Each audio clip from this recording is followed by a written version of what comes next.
नमस्कार. आज बऱ्याच दिवसांनी आपण भेटतोय. बऱ्याच दिवसात काही व्हिडिओ पण नव्हता केलेला. तर आज मी तुम्हाला फ्रेश आवळ्यांची पावडर घरच्या घरी कशी बनवायची हे सांगणार आहे. तर हे 1/2 किलो आवळे आहेत आणि आता सध्या आवळ्यांचा सीझन असल्यामुळे ते इझिली मिळतात.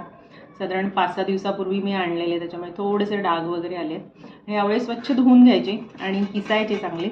किसल्यानंतर ॲक्च्युली मी ह्याची आता ही पावडर नाही बनवणार आहे, ह्याचा मला चुंदा बनवायचा आहे. तर मी हे तुम्हाला दाखवण्यासाठी जस्ट हे केलं आहे. आणि त्याच्यानंतर किसल्यानंतर ह्याला ऊन दाखवायचे. जवळजवळ 7-8 ऊनं दाखवली मी. आणि हा बघा, हा 1/2 किलो आवळ्याचा किस आहे. हा इतका मस्त झालेला आहे, सुकून छान. आणि हा मिक्सरला लावायचा. हा पहा, आवळा पावडर रेडी झाली आहे. आता हा सुकवून किस माझा बरेच दिवस झाले. अदरवाईज ही केल्या गुलाबी होते आणि मग कालांतराने त्याला चॉकलेटी रंग येतो, म्हणजे ही फ्रेश असताना गुलाबी दिसते. आता हे तुम्ही नक्कीच करून पहा. आवळा हा बहुगुणी आहे, याचा आपण